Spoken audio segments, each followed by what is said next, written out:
This is for you, my shining light. May it make your journey a little happier. In the ancient, mist-shrouded realm of Eldrath, because apparently every respectable fantasy world must be shrouded in something, preferably mist or mystery, or, ideally, mysterious mist. There lay a valley so remote, so improbably hidden, that even the squirrels who lived in it had to sign non-disclosure agreements before entering. This was not a metaphor. There was, in fact, a small stone tablet near the valley's northern pass engraved with the words, "By entering these premises, you agree not to discuss, disseminate, or doodle the contents of this valley with any outside party, SIGNED. The management." The squirrels couldn't read it, of course, but they sensed the general vibe and kept to themselves accordingly. The valley itself was hugged on all sides by cliffs so jagged, so aggressively serrated, they looked like the aftermath of an angry Titan's craft project, executed with a blunt spoon and a very personal grudge. Fog rolled endlessly across the valley floor, clinging to every root and stone, and lost traveler with that particular clingy desperation that fog always has, as if it's simply too emotionally needy to let go. The land inside was thick with magic, the kind that makes your skin prickle and your back teeth ache. It was also absolutely saturated with damp. Everything was damp. The rocks were damp. The trees were damp. The general atmosphere of the place was that of a wool blanket left out overnight, and if you spent more than an hour in the valley without proper footwear, you would come to understand on a deeply personal and irreversible level the tragedy of damp socks. In this valley, in a cave carved into the northern cliffside by a combination of geological patience and enthusiastic dragon clawing, lived a boy named Kaelan. Kaelan was not your average child, and this fact will be repeated with great frequency throughout this account, because it is the kind of thing that seems very important at the outset of a story, and becomes steadily more embarrassing the longer it goes on. Your average child is raised by two humans who argue mildly about bedtime, vegetables, and whose turn it is to do the dishes. Kaelan, however, had been raised by a dragon, because fate, it turns out, has absolutely no sense of restraint and a very strong preference for the dramatic. Aelthir the Magnificent was, by all accounts, genuinely magnificent, assuming you were consulting the right accounts.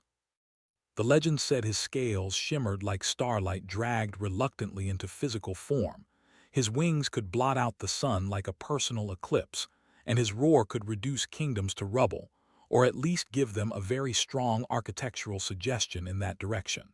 The legends were not wrong, exactly. They were simply describing Aelthir at his best, which was several centuries ago, and he had declined considerably since then. His scales still shimmered, but now in the way of old coins someone's been meaning to polish but hasn't gotten around to. His wings were still impressive, but they creaked in the cold. His roar retained its essential quality of being deeply unpleasant, but there was a certain wheeziness to it now that rather undercut the terror. He had arthritis in 3 of his 4 legs, a patience for mortals so thin it could be used to strain soup, and a recurring problem with his left knee that no amount of magical salve had fixed. He was also, beneath all this creaking magnificence, quietly and stubbornly devoted to the boy in his cave. He would have denied this vigorously. The origin of Kaelan's presence in the valley was not romantic. There had been no prophecy delivered on a mountainside, no mystical convergence of celestial events. There had been instead a screaming infant dropped, apparently from a great height, given the mud splash radius, directly into the valley one gray morning like particularly unwanted laundry. Aelthir had investigated the sound, found the baby, and stood over it for approximately 45 minutes hoping it would stop. It did not stop. "I took you in," Aelthir told Kaelan at least once a week, "purely to preserve my eardrums. You were ruining the acoustics of my cave. I have lived here for 600 years and I will not have my echoes compromised by a screaming infant. It was entirely self-interested. I want to be very clear about that." "I know," Kaelan would say, because he had heard this speech approximately 400 times. "I should have left you there," Aelthir continued, also approximately 400 times, but the hedgehogs were complaining. Hedgehogs were always getting involved somehow. They had opinions about everything and communicated them mostly through pointed silence and strategic positioning. Despite the elaborate pretense of regret, Aelther cared with the particular ferocity of someone who has decided, against all reasonable judgment, to love a very fragile and extremely flammable thing. He nagged Kaelin about washing behind his ears, which Kaelin never did to anyone's satisfaction. He taught him letters, numbers, history, and fire magic, which was messier and produced more singed whiskers than any of the other subjects. Training with Aelther was not precisely an ordeal, but it was never not an ordeal. The methodology involved a chalk circle drawn on the cave floor, a great deal of lecturing about focus and intention, and intermittent shouting whenever Kaelin sneezed. Kaelin sneezed often during fire magic training. This was a recurring structural problem. Flame is your friend and your enemy, Aelther had explained on the first day of formal training, in the tone of someone beginning a lecture they expect to repeat many times. It responds to your emotions. It amplifies your intentions. It has no patience for carelessness, and neither do I, so we are well matched. Now, show me what you can do. What Kaelin could do, at age 13, was produce a small flame roughly the size of a thumbnail, and hold it for about 4 seconds before it either fizzled out or escaped his control and set something on fire. Over 3 years of rigorous daily practice, he had improved this considerably, though the setting things on fire problem had not been fully resolved. The hedgehog incident occurred on a Tuesday, which Kaelin had always considered a bad day for major events. He had been attempting to produce what he called a majestic spiral, and instead produced what Aelther accurately described as a moderately irritated ball of smoke that chased a family of hedgehogs across the valley floor for a full 10 minutes before dissipating. I was aiming for a spiral, Kaelin insisted, while Aelther dunked his freshly singed tail into a rain barrel kept specifically for this purpose. Aimed for a spiral, Aelther agreed, with the patience of a mountain that has decided to be condescending about it, and instead created a minor atmospheric disturbance that traumatized several small animals. The hedgehogs have not forgiven us. They look at me differently now. Differently, with a certain knowing quality that I find deeply unsettling in a creature without eyebrows. Despite the hedgehogs, Kaelin improved. He was stubborn in the particular way of people who are used to being told they can't do things and have decided to use each instance as fuel. He practiced before breakfast, during breakfast when he could get away with it, and after dinner in the long dusk of the valley when the mist turned the light copper and strange. He was becoming, slowly and with great collateral damage to the local environment, genuinely good, Aelther noticed. He said nothing about it, which was, in its own way, louder than anything he could have said. By the time he was 16, Kaelin had grown into a wiry, sharp-eyed youth with the kind of hair that looked like it had lost a fight with a lightning bolt, and then tried to negotiate peace terms and failed at those too.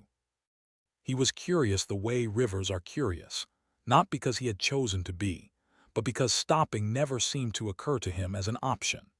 He read every scroll in Aelther's cave, which covered an eccentric range of subjects including dragonfire metallurgy, the philosophy of mountains, 17 different accounts of a battle that had occurred 400 years ago, none of them agreeing on the outcome, and a surprisingly comprehensive guide to root vegetables.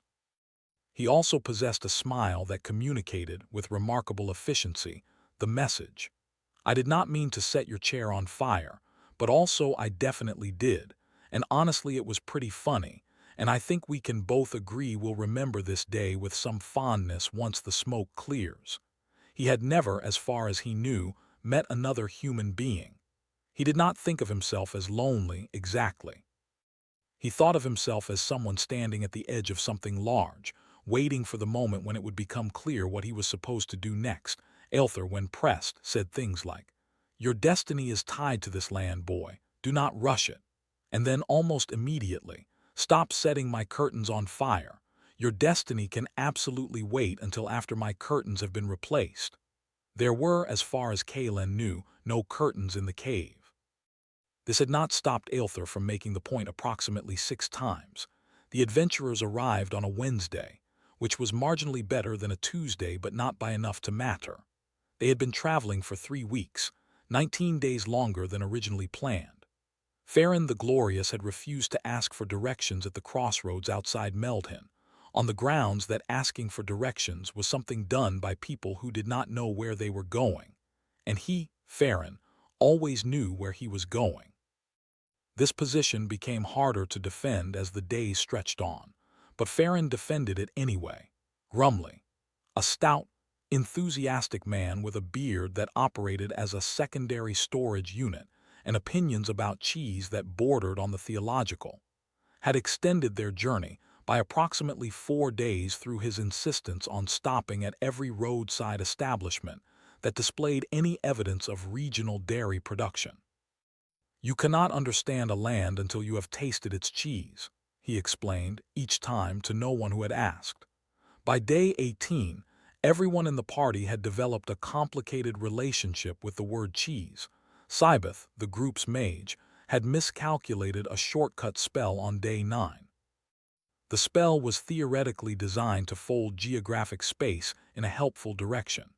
In practice, it folded them directly into a swamp that smelled strongly of something nobody wanted to identify and featured mosquitoes of improbable ambition. Myra, who served as the group's navigator, scout, and only reliable source of geographical information, had led them in a mild circle on day 14 purely to observe Farron's reaction to realizing they had passed the same unusual rock formation twice. She had found this deeply satisfying. She found most things about Farron deeply satisfying in the way of someone who has identified a very consistent source of low-effort entertainment. By the time they reached the Misty Valley's entrance, they were exhausted, hungry, slightly swampy in places, and nursing a collection of interpersonal grievances. Farron's hair, which he had been maintaining against considerable atmospheric odds, was finally beginning to admit defeat.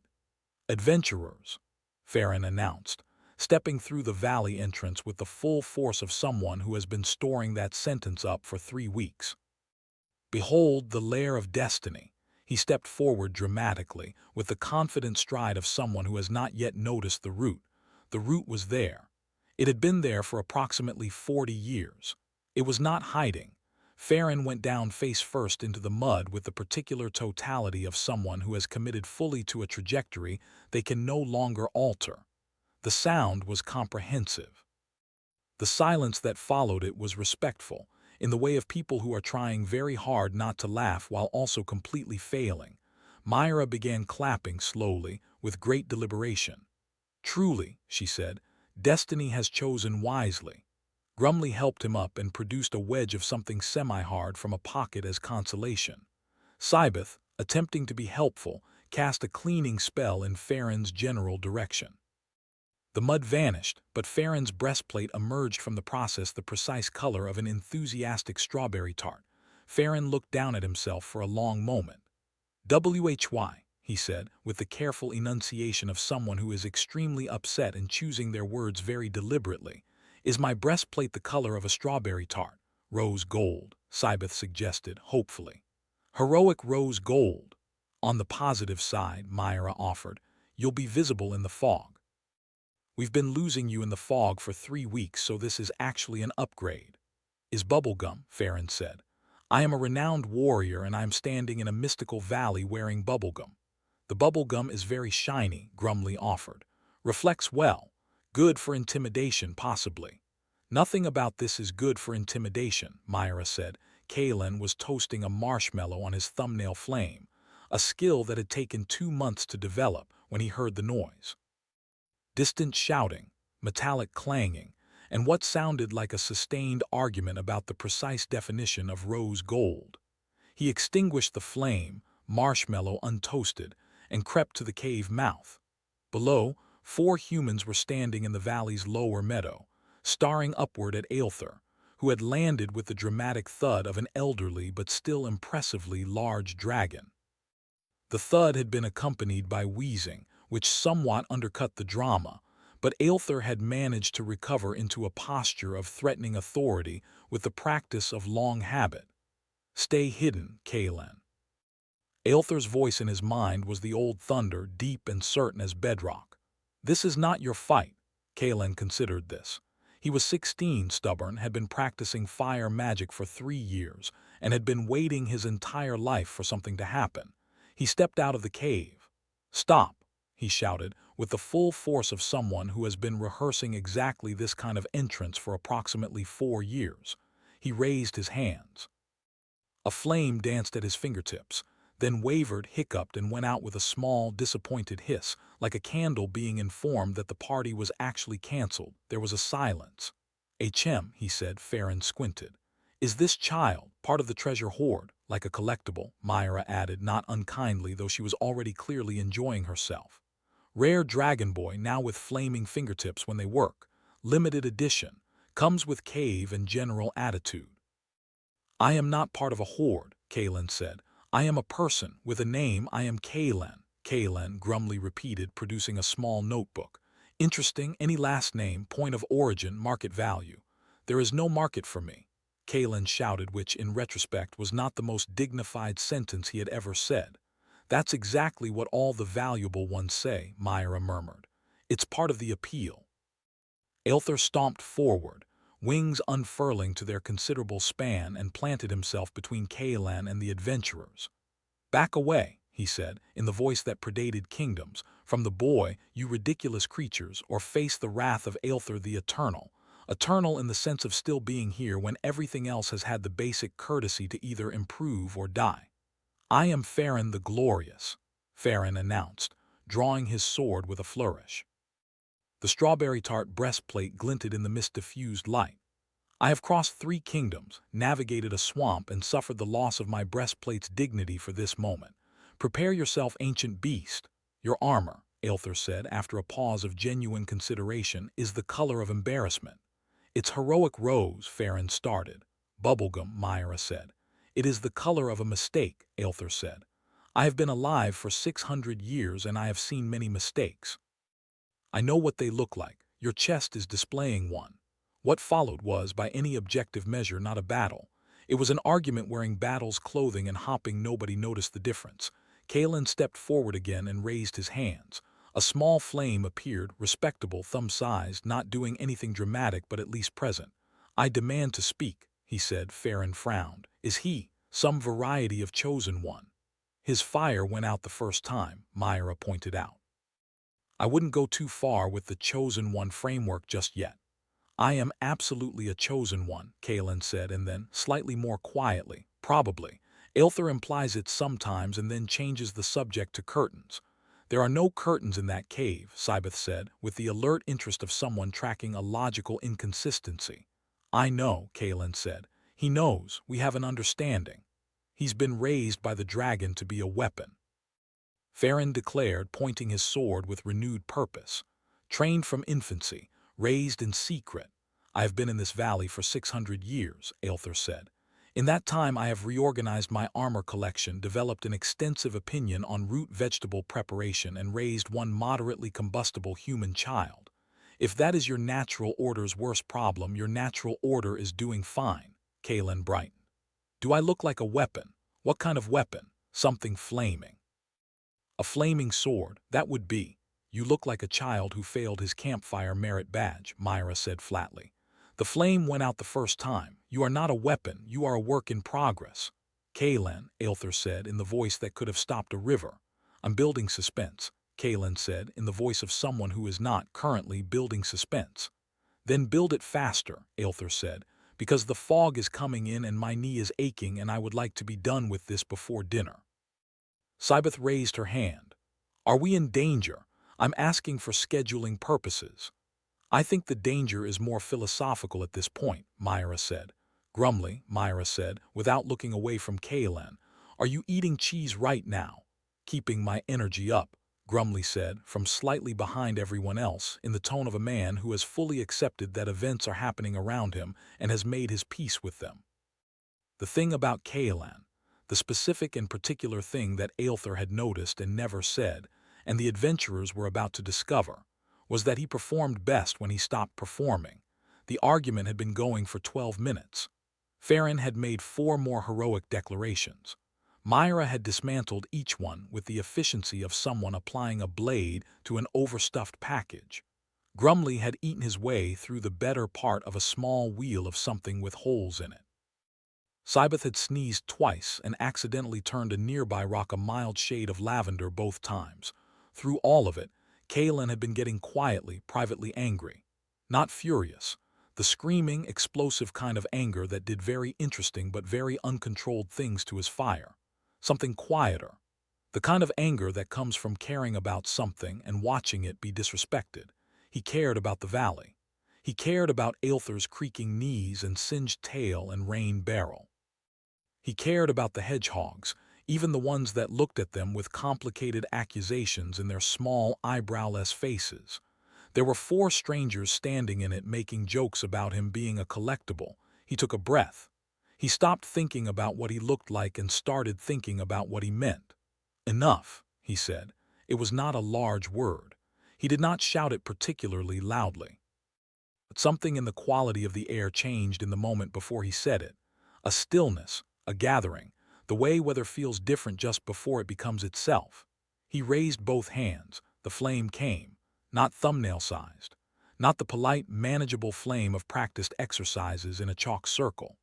This was something else, the thing that had always been underneath the smaller fires, pressing at the edges of his control, waiting for a moment when he was too focused on something real to keep it properly contained. It rose from his hands and his chest and somewhere behind his sternum, and it shaped itself into wings, into a neck and a head and tail feathers that trailed fire across the mist like a comet deciding to do something beautiful with its remaining time. A phoenix, not a metaphor for one, not a rough approximation. A phoenix of gold and amber and the deep, particular orange of the valley at dusk. Rising from Kaelin's outstretched hands and ascending above the valley floor with a sound like every fire that had ever burned in every hearth deciding to agree on something, the adventurers froze. Farron's sword lowered slowly by degrees until it was pointing at the ground. His mouth opened. What came out was not heroic. What came out was a very small noise, and then, "He is the treasure," the phoenix circled. The valley filled with genuine summer dawn light, warm and impossible given the fog and the cliffs and the general overcast disposition of the place. Heat radiated outward in waves that smelled inexplicably of autumn. Shadows retreated from the cliff faces. The mist pulled back from the meadow like something that has decided to give the moment its space. Grumley's cheese, held forgotten in his hand, began to melt. He did not notice. He was looking up. Aelther was looking too, with an expression that had not appeared on his face in some years, something wide and unguarded and genuinely startled, the look of someone who has known a thing was possible and still finds themselves surprised by its arrival. "Retreat!" Farron screamed. At approximately the moment the phoenix banked in his direction and looked at him with burning, curious eyes. He turned and ran in a wide circle that did not immediately take him anywhere useful, but expressed his general feelings very clearly. "Retreat, abandon, flee, flee with dignity." "There is no dignity in this," Myra said, though she was backing away with a speed that suggested she had personally revised her threat assessment. Grumley scooped up the melted cheese with the reflexes of a man for whom dairy is always the priority and scrambled in Farron's direction. Sybeth sneezed, produced a small burst of sparks, teleported 12 feet sideways in alarm and landed in a tree where she remained. Myra was the last to go. She paused at the meadow's edge and looked back at Kaelin, who was slowly lowering his hands, the phoenix dissolving into a cascade of glowing embers that drifted down around him like something was celebrating, and she tilted her head. Then she flipped him a salute, because she had committed to it, and walked backward into the mist and disappeared. The embers settled. The warmth lingered in the meadow like a polite guest that isn't quite ready to leave. Kaelin stood in the middle of it with his arms at his sides and breathed, which seemed like the most important thing to do.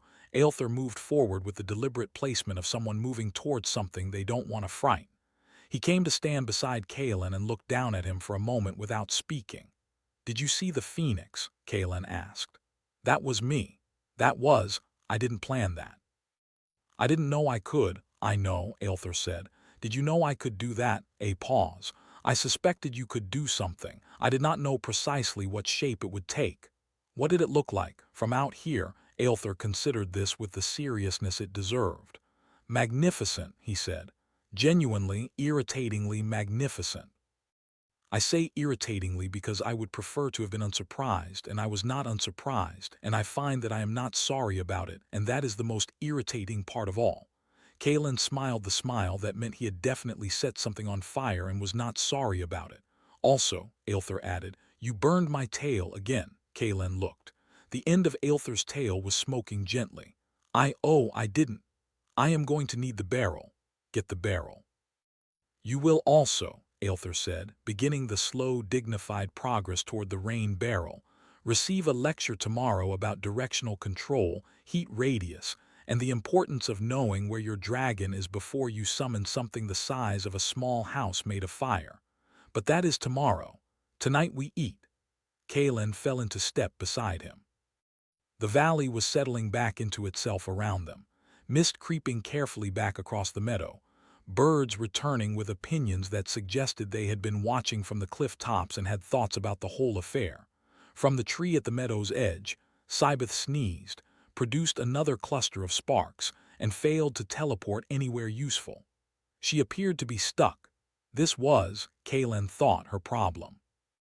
They ate in the cave, as they always did, roots and dried meat and the preserved fruit that Aelther had once, 3 summers ago, traded a very confused merchant for without fully explaining the circumstances of the trade. Kalen had learned not to ask. So what happens now? Kalen asked. Do we train? Do we go somewhere? Do we sleep? Aelther said.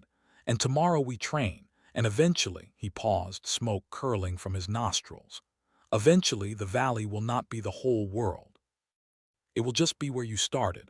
That is different from what you have now. Different how? You will know the difference when you feel it, a rumble that was almost a laugh. You have been standing at the edge of something for 16 years. Today you took a step. That is how it begins, not with prophecy delivered by a mountain, not with a stone tablet and a special sword, just a step. Aelther. You know, when they dropped me here. Did you know what I would? No, Aelther said, without hesitation. I knew nothing. I knew you were loud and the echo was terrible and something had to be done about it. Everything else I discovered afterward the same way you did. Kalen thought about this. That's not very mystical. No, Aelther agreed. It isn't. That is one of the things I have never told the legends. They sat in that for a while, which was comfortable, as silences between people who know each other well tend to be. The fire settled into coals. The mist outside went silver with early moonlight. Somewhere in the valley, a hedgehog moved through the dark with the unhurried certainty of something that has decided where it stands and does not intend to revisit the question. Back in the mist, Farron was rebuilding his dignity from component parts, vowing revenge in the particular tone of someone who has realized that the best way to recover from an embarrassing retreat is to reframe it as a strategic withdrawal and move on quickly. Grumley was mourning the melted cheese with sincere and focused grief. Sybeth had eventually escaped the tree through a sneeze that teleported her 6 feet to the left, which was enough. Myra was sitting on a rock in the dark, thinking about a boy standing in a field of fire with his hands raised and the look on his face that meant he'd just found out something true about himself, and she was smiling. They would come back. Probably. That was generally how these things went. Kalen hoped when they did, it wouldn't involve cheese. He had nothing against cheese personally, but he felt strongly that the next dramatic confrontation in his life should be conducted in a dairy-free environment, as a matter of basic dignity. He fell asleep to the sound of Aelther breathing, slow and deep as the earth breathing, 600 years of it in every exhale, and outside, the valley pulled the mist back over itself like a blanket, and the last ember from the phoenix's passing went cool in the meadow, and the night was quiet, and the hedgehogs kept their counsel as they always had. Tomorrow there would be training.